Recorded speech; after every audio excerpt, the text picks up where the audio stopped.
साथियों नमस्कार, मैं सुरेंद्र सिंह कौटिल्य गुरुकुल एकेडमी का ऑफिशियल यूट्यूब चैनल में आपका हार्दिक स्वागत करता हूं।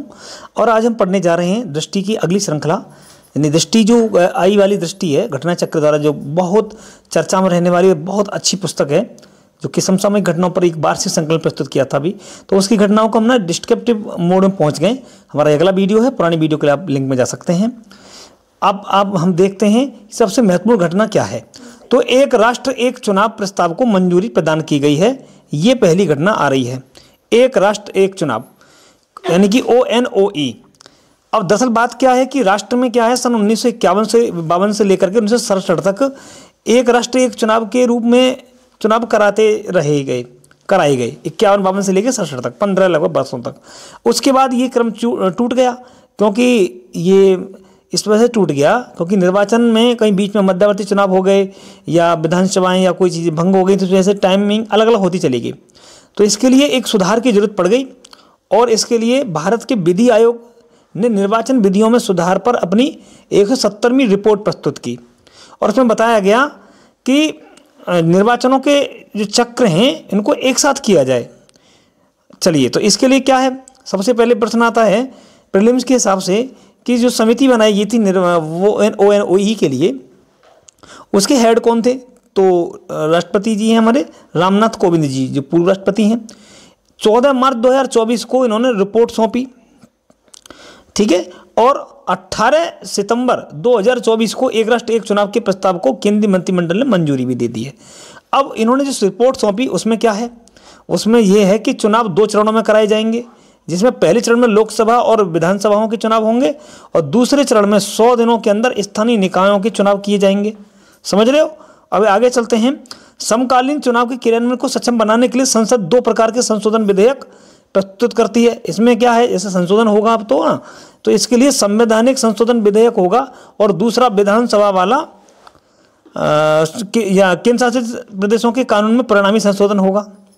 साथ साथ निर्वाचन के पहले चरण को अभिप्राप्ति के लिए आर्टिकल 83 और आर्टिकल 172 और आर्टिकल 82A में संशोधन किया जाना है। अब संशोधन करके अंतर्स्थापित किए जाने के लिए एक संवैधानिक संशोधन विधेयक पुनः स्थापित किया जाएगा। अब इस संशोधन के लिए राज्यों द्वारा अनुसमर्थन की आवश्यकता तो नहीं होगी, जो ऊपर वाले हमें दे रखे हैं।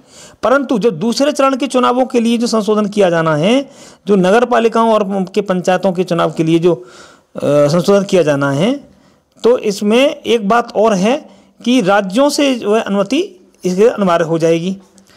दूसरे चरण में नगरपालिका और पंचायतों के चुनाव लोकसभा और राज्य विधानसभाओं के चुनावों के 100 दिन के अंदर होंगे। ये इंपॉर्टेंट बात है। ध्यान रखें कि उपयुक्त संशोधन आर्टिकल 368 में दी हुई संविधान संशोधन की 2 शर्तों को पूरा करते हों। कैसे कैसे, जो मैंने अभी बताया भी कि जो है राज्यों की अनुमति जरूरी होगी। जैसे अगर पहली बात को लेकर के संशोधन करना हो तो संपूर्ण दोनों सदनों के कुल सदस्यों के आधे से एक अधिक सदस्यों द्वारा मतदान किया जाना चाहिए, पहली बात। दूसरी शर्त यह है कि प्रथम शर्त के अधीन रहते हुए, यानी आधे से अधिक सदस्य उपस्थित हों ही, साथ ही में मतदान करने वाले सदस्यों की संख्या का 2/3 संशोधन पक्ष में भी होना चाहिए। 2/3, आधे से एक अधिक सदस्य भी होने चाहिए दोनों सदनों में, और आधे से 2/3 सदस्यों का पक्ष में भी मत होना चाहिए। दोनों सदनों में पारित होने के बाद यह राष्ट्रपति के हस्ताक्षर के बाद अधिनियम जो है, जो विधेयक है, जो बिल है, वो एक्ट बन जाएगा।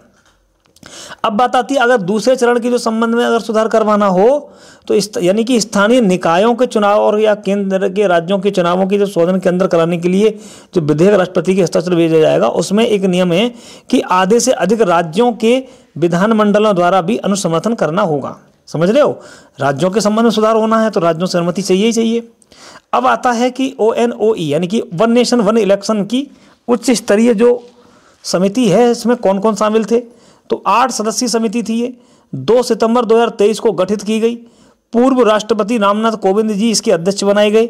सदस्य कौन थे? गृह मंत्री अमित शाह, गुलाम नबी आज़ाद जम्मू कश्मीर से, और वित्त आयोग के पूर्व अध्यक्ष NK सिंह जी, लोकसभा के पूर्व महासचिव डॉक्टर सुभाष कश्यप जी, वरिष्ठ अधिवक्ता हरीश साल्वे, संजय कोठारी जी, जो कि मुख्य सतर्कता आयोग के पहले रह चुके हैं, पूर्व में मुख्य सतर्कता आयोग रह चुके हैं CBC। अब अर्जुन राम मेघवाल जी ये विशेष आमंत्रित सदस्य थे। तो कुल मिला के 8 सदस्यों को शामिल किया गया। साथ ही में सचिव बनाए गए नितेंद्र चंद्र, जो कि भारत सरकार के सचिव हैं विधि एवं कार्य विभाग के द्वारा रिपोर्ट मार्च 2024 में राष्ट्रपति द्रौपदी मुर्मू जी को सौंप दी गई। चलिए अब आगे चलते हैं। इस योजना के बाद पीएम आशा योजना जारी रखने की मंजूरी। दरअसल बात क्या है, ये पीएम आशा योजना पुरानी योजना है जो कि 2018 में प्रधानमंत्री अन्नदाता आय संरक्षण अभियान जो था उसको मंजूरी प्रदान की गई है। पीएम आशा का पूरा नाम है प्रधानमंत्री अन्नदाता आय संरक्षण अभियान। केंद्रीय बजट जो 2018 में इसकी घोषणा के अनुरूप इस योजना का उद्देश्य किसानों को उनकी उपज के लाभकारी मूल्य प्रदान करना है। स्पष्ट है कि योजना किसानों को उनकी फसल के लिए न्यूनतम समर्थन मूल्य एमएसपी प्रदान करने पर आधारित है। स्मरणीय तथ्य 18 सितंबर 2024 को प्रधानमंत्री नरेंद्र मोदी जी की अध्यक्षता में पीएम आशा के अंतर्गत शामिल योजनाओं को जारी रखने की स्वीकृति प्रदान की गई है। ठीक है, आगे रखिए, थोड़ा सा आगे चलते हैं। अब इस पर वित्त आयोग जो 15वां वित्त आयोग है उसके कार्यकाल के दौरान 2025-26 तक 35,000 करोड़ रुपए का व्यय होगा। पीएम आशा के अंतर्गत घटक अगर आपसे पूछें तो 4 घटक हैं इसके मुख्य रूप से। कौन कौन से हैं? एक तो पीएसएस यानी कि मूल्य समर्थन योजना, प्राइस सपोर्ट स्कीम। दूसरी है मूल्य स्थिरीकरण कोष यानी पीएसएफ, प्राइस स्टेबलाइजेशन फंड। तीसरा है मूल्य घाटा भुगतान योजना यानी कि प्राइस डिफिसिट पेमेंट स्कीम्स। चौथा पॉइंट है बाजार हस्तक्षेप योजना, एमआईएस मार्केट इंटरवेंशन स्कीम्स। तो 4 इसके घटक रहेंगे। प्रश्न यही पूछा जा सकता है, बहुत इंपॉर्टेंट प्रश्न है। पीएम आशा के परिणामस्वरूप किसानों को उनके उत्पादों हेतु उचित मूल्य दिलाने के साथ साथ उपभोक्ताओं को मिलने वाली आवश्यक वस्तुओं के मूल्यों में आने वाले उतार चढ़ाव को भी नियंत्रित किया जा सकेगा। ये इस संबंध में चलाई गई है। अब अगला है, तीसरा टॉपिक हमारा है प्रधानमंत्री जनजातीय उन्नत ग्राम अभियान। अभी हाल ही में केंद्रीय बजट 2024-25 प्रस्तुत किया गया वित्त मंत्री निर्मला सीतारमण जी द्वारा। देखो आपको बताया हुआ ये उनका 7वां बजट था। सामाजिक आर्थिक स्थिति में सुधार लाने के लिए जो जनजातियों के समुदाय हैं उनमें सुधार के लिए प्रधानमंत्री जनजातीय उन्नत ग्राम अभियान को प्रारंभ किया गया। अब इसके तहत जनजातीय बहुल गांवों आकांक्षी जिलों में सभी जनजातीय परिवारों का पूर्ण कवरेज सुनिश्चित किया जाएगा और इसमें लगभग 63,000 गाँव और 5 करोड़ जनजातीय लोगों को लाभ मिलेगा। ठीक है, अब आगे चलते हैं। इसमें इंपॉर्टेंट क्या है? इंपॉर्टेंट है कि यह 18 सितंबर को मोदी जी की अध्यक्षता में केंद्रीय मंत्रिमंडल की एक बैठक हुई जिसमें प्रधानमंत्री जनजातीय उन्नत ग्राम अभियान को मंजूरी प्रदान की गई। इसके लिए 79,156 करोड़ रुपये निर्धारित किए गए। इसमें केंद्र का हिस्सा 56,333 और राज्य का हिस्सा 22,823 है। अब अभियान में 30 राज्य और जनजातीय बहुल्य गाँव और इसके जो है 549 जिले 2740 ब्लॉकों में शामिल किया गया इस अभियान में। इस अभियान के तहत 25 कार्यक्रम शामिल किए गए। 17 मंत्रालयों द्वारा ये क्रियान्वित किए गए। केंद्रीय पर्यटन मंत्रालय के माध्यम से स्वदेश दर्शन के अंतर्गत 1000 गृह प्रवासों को बढ़ावा भी दिया जाएगा। अब आगे चलते हैं। उल्लेखनीय है कि 2011 की जनगणना के अनुसार भारत में अनुसूचित जनजातियां की संख्या जो है 10.45 करोड़ है। देश भर में 705 से अधिक जनजातियों के समुदाय हैं। थोड़ा ये ध्यान रखने योग्य। अब आता है तीसरी इंपॉर्टेंट कवरेज खबर आ रही है कि नमो भारत रैपिड रेल का उद्घाटन किया गया। आपको पता ही होगा कि भारत में 15 फरवरी 2019 को पहली वंदे भारत ट्रेन चलाई गई थी जो कि वाराणसी से लेकर के नई दिल्ली तक चलाई गई। वाराणसी से होकर के वाराणसी से प्रयागराज, कानपुर, नई दिल्ली, है ना।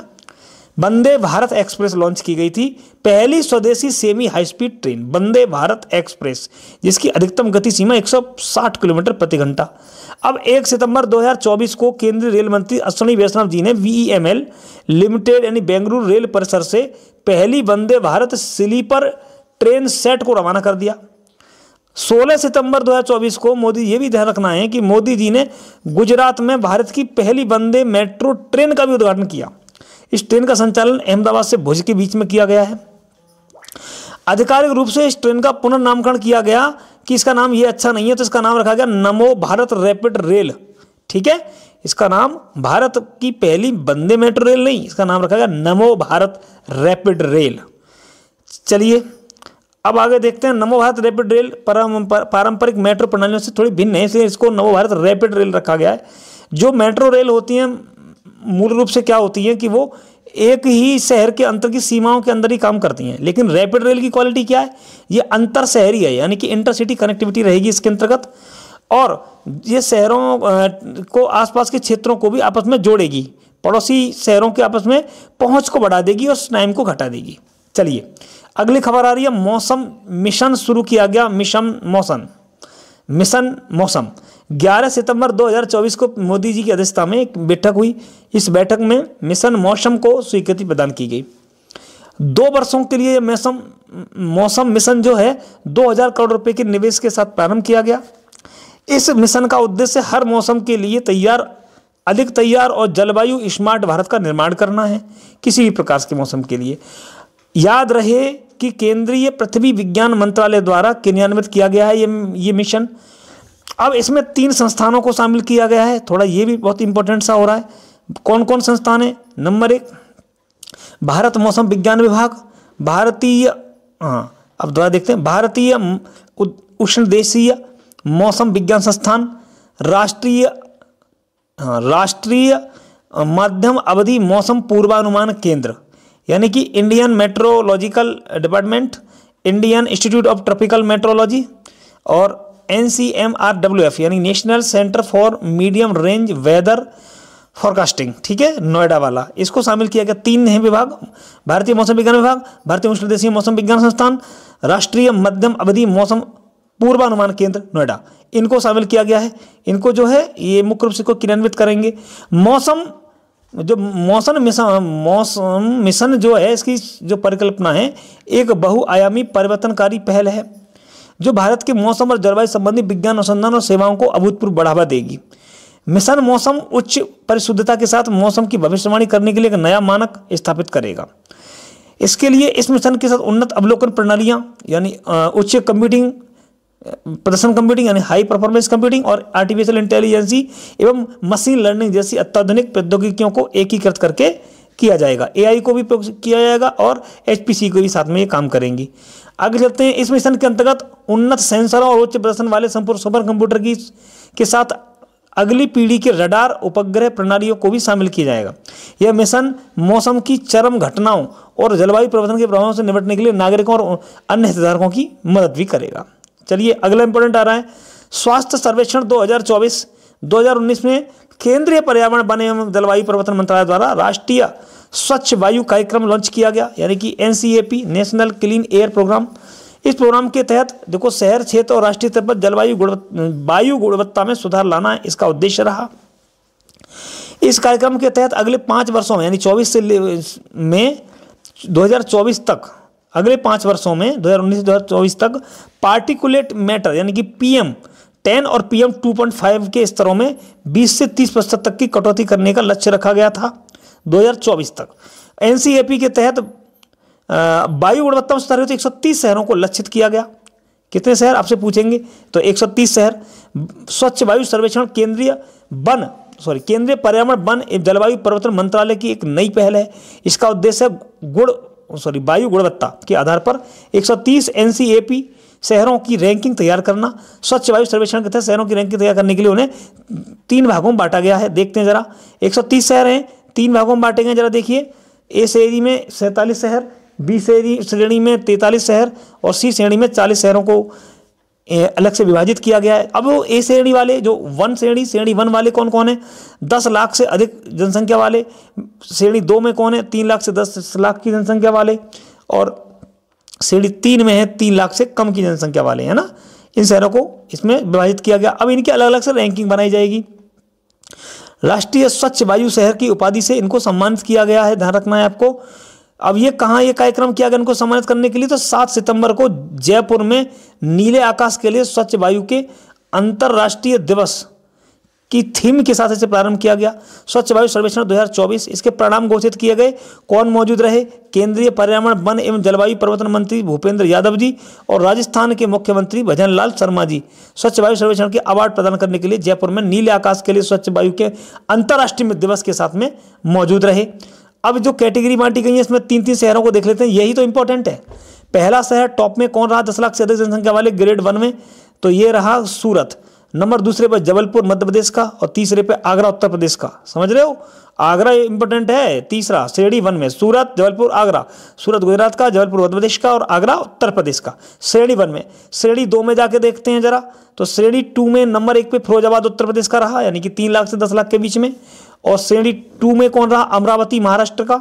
और श्रेणी 3 में झांसी उत्तर प्रदेश का। उत्तर प्रदेश के 2 श्रेणी 2 में 2 ही रहे, फिरोजाबाद और झांसी पहला तीसरा, और दूसरे पर रहा अमरावती। श्रेणी 3 की ओर चलते हैं तो रायबरेली उत्तर प्रदेश का पहले स्थान पे, नलगोंडा तेलंगाना का दूसरे स्थान पे और नालागढ़ हिमाचल प्रदेश का तीसरे स्थान पे रहा। स्वच्छ वायु सर्वेक्षण में उत्तर प्रदेश की स्थिति देखते हैं जरा, तो कैसी रही। उत्तर प्रदेश की स्थिति तीसरे रैंक पे लखनऊ, तीसरे पे आगरा, चौथे पर लखनऊ, 5वें पे कानपुर, 13 नंबर पे वाराणसी, 22 नंबर पे गाजियाबाद, 24 नंबर पे प्रयागराज और 29 नंबर पे मेरठ। श्रेणी 1 में अब एक बार गौर करके देख लिया आपने, है ना। स्वच्छ वायु सर्वेक्षण 2023 में उत्तर प्रदेश की स्थिति के बारे में बात कर रहा हूं, और ये पीछे हमने स्वच्छ वायु सर्वेक्षण में विभिन्न राज्यों में शीर्ष शहरों की बात कर रहा हूं, ठीक है। अब ये समग्र रैंकों में ये स्थान पर रहे। श्रेणी 1 में आगरा, लखनऊ, कानपुर, इन स्थानों पर रहे। हमने आगरा उधर पढ़ा था, तीसरे नंबर पे था, चौथे पे लखनऊ आ गया, 5वें पे कानपुर आ गया, और 13वें नंबर वाराणसी आ गया, 22 पे गाजियाबाद, 24 पे प्रयागराज और 29 पे मेरठ। और श्रेणी 2 में फैजाबाद मैंने पहले पढ़ा था, तीसरे पे झांसी था, और चौथे पे गोरखपुर, छठे पे नोएडा, 11 पे मुरादाबाद, 18 पे बरेली। श्रेणी 3 में 1 नंबर पर रायबरेली हमने पढ़ाई था, तीसरे नंबर पे अनपरा, 16 नंबर पे खुर्जा, बहुत इंपॉर्टेंट है, खुर्जा हमारा शहर है, और गजरौला 18 नंबर। ये मेरे दोनों बिल्कुल बराबर दूरी पे हैं। स्वच्छ भारत मिशन की नेचर को मान्यता, अब अगला देखते हैं। 2 अक्टूबर 2014 को नरेंद्र मोदी प्रधानमंत्री जी ने एक मिशन लॉन्च किया जिसका नाम था स्वच्छ भारत मिशन, SBM। इसका भारत में सार्वजनिक स्वच्छता कवरेज प्राप्त करने की दिशा में एक आदर्श बदलाव को प्रदर्शित करता है। यह विश्व के सबसे बड़े राष्ट्रीय व्यवहार परिवर्तन स्वच्छता कार्यक्रम में से एक है। यह देश भर में संचालित है, और यह एक मिशन देश भर में घरेलू शौचालय उपलब्ध कराने के माध्यम से देश को खुले में शौच से मुक्त करने पर केंद्रित है। यह अद्वितीय कार्यक्रम अब देश में समस्त स्वच्छता सुनिश्चित करने में रूपांतरित हो गया है ना, ये बदल गया है। आपको पता ही होगा कि ये जो स्वच्छ भारत मिशन था, अब ये इसका मुख्य जो इसका उद्देश्य है वो थोड़ा सा बदलता दिखाई दे रहा है, ठीक है। अब आगे देखते हैं। इस लेख का शीर्षक था स्वच्छ भारत मिशन के अंतर्गत शौचालय का निर्माण और भारत में शिशु दर, है ना, भारत में शिशु दर के संबंध में था। अब ये संपूर्ण स्वच्छता का काम कर रहा है, ध्यान रखना। अब इस लेख के तहत नेचर द्वारा संचालित एक अध्ययन के परिणाम को प्रकाशित किया जाएगा। अब इसमें क्या है, शिशु मृत्यु दर, यानी 5 वर्ष से कम आयु के बच्चों की मृत्यु दर के संबंध की जांच करने के उद्देश्य से यह प्रायोगिक अध्ययन एक संचालित किया गया है, आपको पता होना चाहिए। इस अध्ययन के तहत शिशु और बाल स्वास्थ्य के लिए स्वच्छ भारत मिशन के लाभों की पड़ताल की गई थी। इस अध्ययन में 1 दशक 11 से लेकर 20 तक की अवधि में 35 भारतीय राज्य और केंद्र शासित प्रदेशों के 640 जिलों के आंकड़ों को विश्लेषित किया गया। तो थोड़ा सा आप देख लीजिएगा। अब इसमें IMR 5.3 और U5MR 6.8 की कमी दर्ज की गई है। थोड़ा ये इंपॉर्टेंट ये वाला है, स्वच्छता ही सेवा अभियान 2024। स्वच्छता ही सेवा अभियान 2024 के आयोजन 17 दिसंबर को 24 से लेकर 2 अक्टूबर 2024 तक किया गया।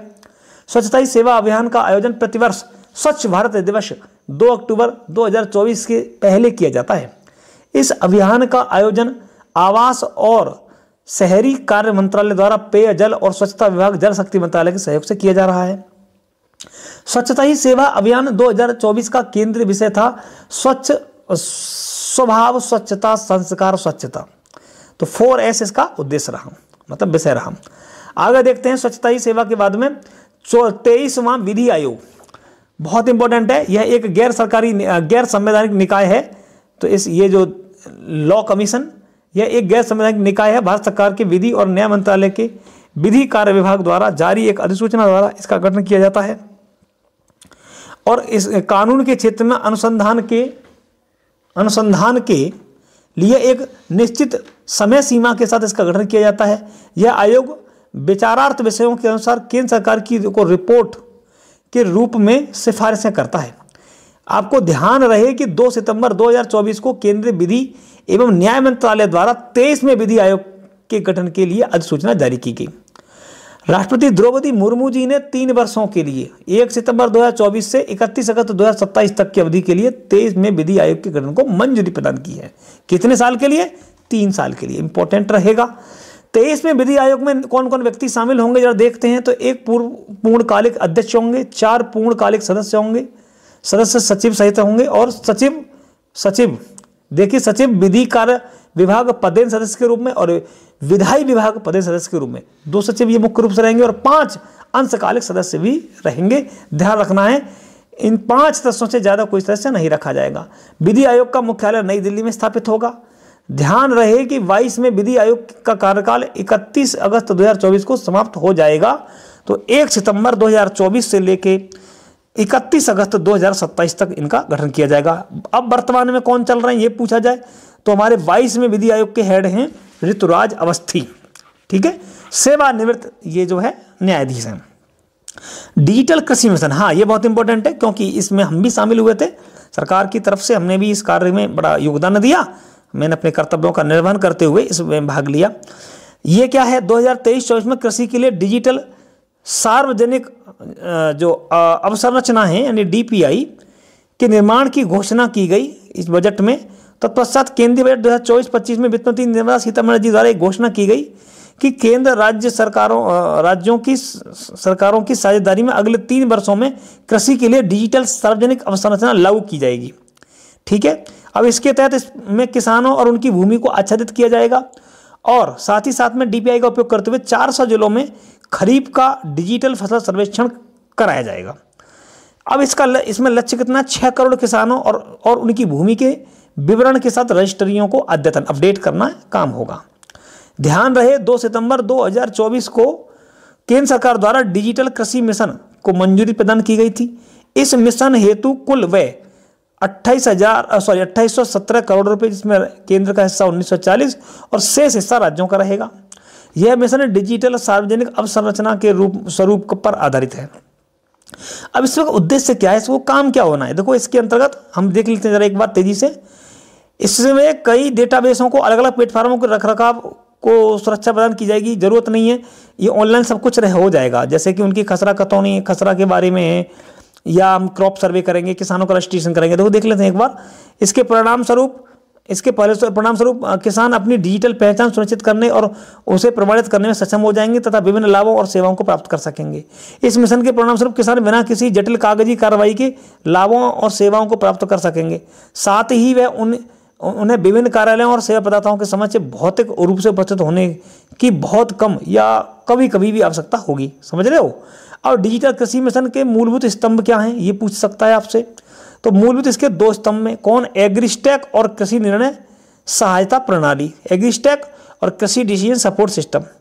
अब इसके अतिरिक्त इस मिशन में मृदा प्रोफाइल मैपिंग भी शामिल की गई है, जिसके अंतर्गत उपयुक्त 3 डिजिटल सार्वजनिक अवसंरचना यानी DPI किसान केंद्रित डिजिटल सेवाओं को तो सक्षम बनाएंगी, साथ ही साथ कृषि क्षेत्र के लिए समयबद्ध और विश्वसनीय जानकारी की उपलब्धता भी सुनिश्चित करेंगी।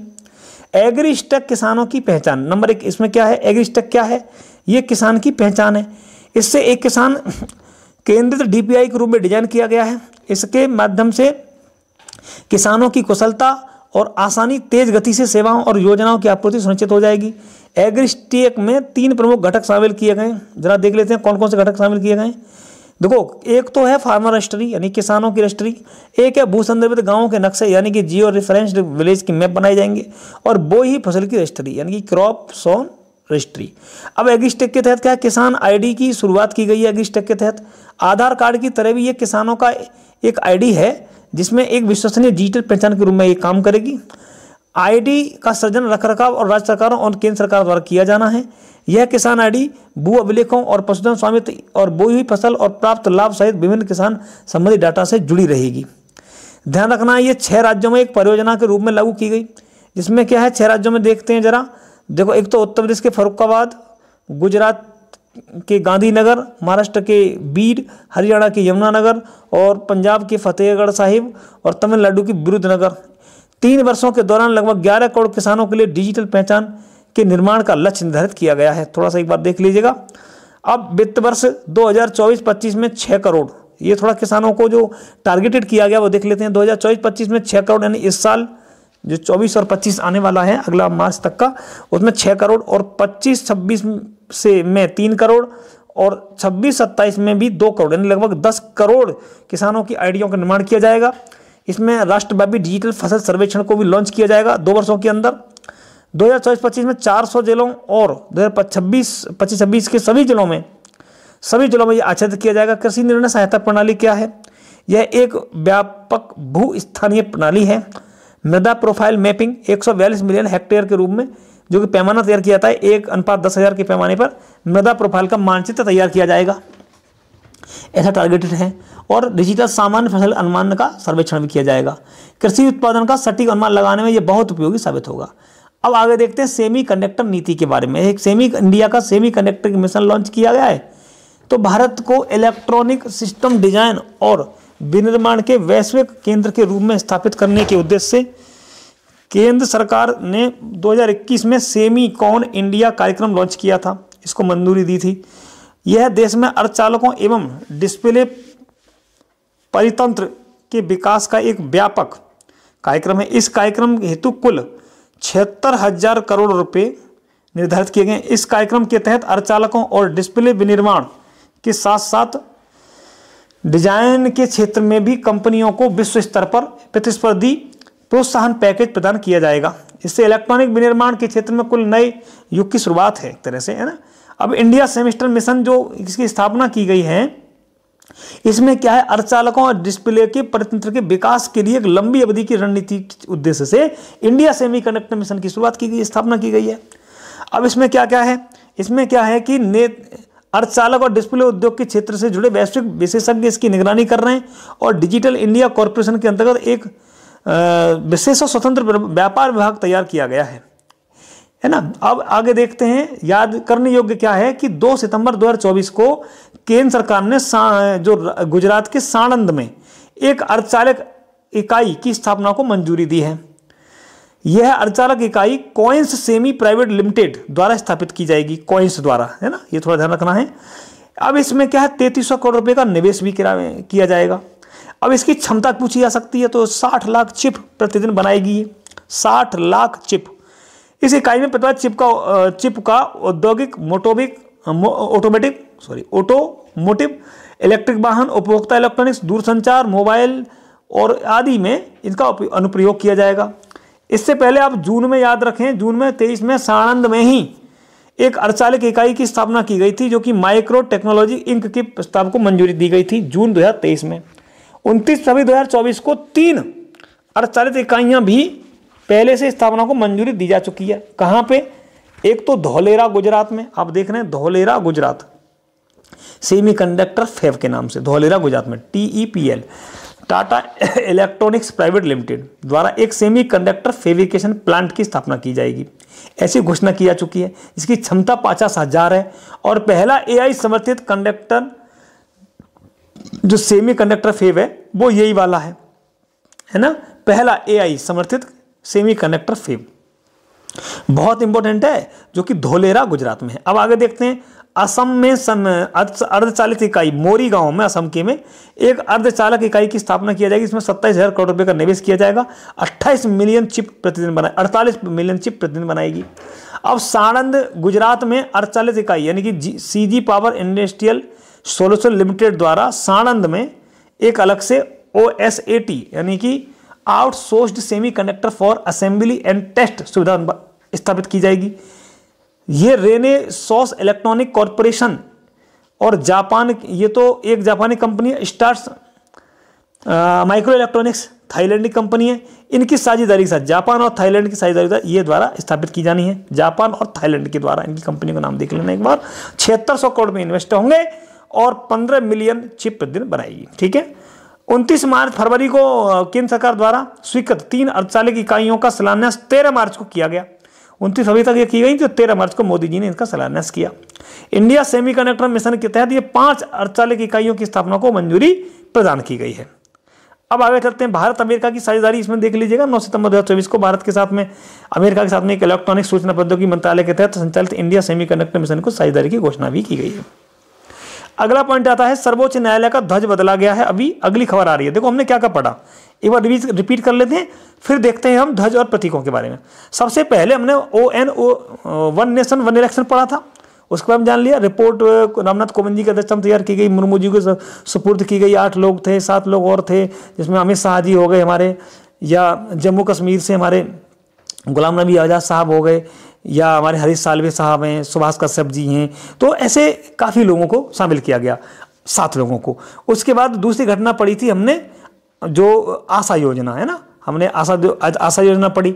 आशा योजना के बाद में जो तीसरी घटना जो सबसे इंपॉर्टेंट रही वो स्वच्छता सर्वेक्षण को लेकर के मैं मान रहा हूँ।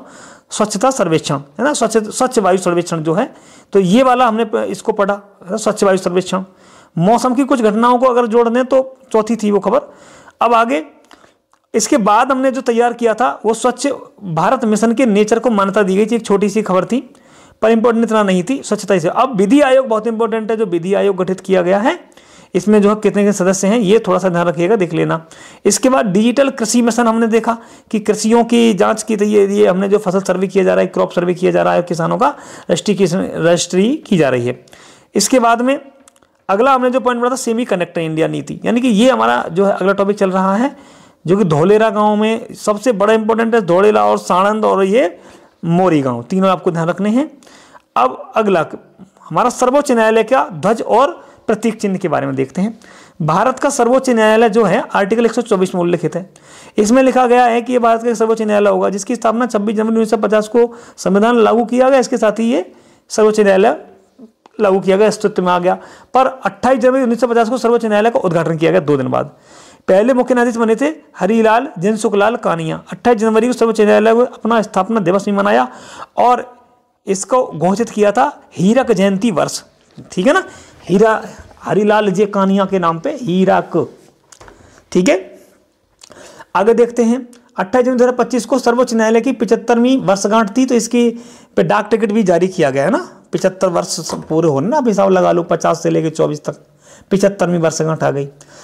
1 सितंबर 2024 को राष्ट्रपति द्रौपदी मुर्मू ने भारत के सर्वोच्च न्यायालय के लिए ध्वज और प्रतीक चिन्ह का अनावरण किया। अब ध्वज क्या है, नीले रंग का है, और जो हमारा प्रतीक चिन्ह है उसमें खुले हुए पन्ने हैं, गोलाकार भवन है सर्वोच्च न्यायालय का जो कि सुनहरे रंग में बनाया गया है, और इसके ऊपर एक चक्र जो हमारा अशोक चक्र है वो स्थापित किया गया है, और नीचे संस्कृत में लिखा गया यतो धर्मस्ततो जया, यानी जहां धर्म है वहां जीत है, ये लिखा गया है नीचे।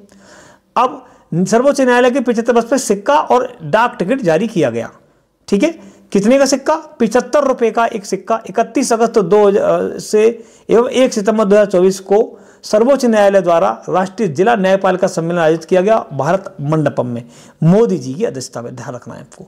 तो कुल मिलाकर ये 10 खबरें, नंबर आपको 10 खबरें एक बार दिखा देता हूं शुरू से, और हम फिर मिलेंगे अगले वीडियो में। महत्वपूर्ण खबर एक बार रिवीजन कर लीजिए, रिवीजन इज इंपॉर्टेंट पार्ट होता है हमारी एजुकेशन, यानी हम कोई भी चीज़ पढ़ रहे हों तो उसमें सबसे पहले हमारा वन नेशन वन इलेक्शन 51 से 51 से 67 तक ये एक साथ होते थे, आपको पता ही होगा। 18 सितंबर को रिपोर्ट सौंपने के बाद मंजूरी मिली थी, 14 मार्च को रिपोर्ट सौंपी गई।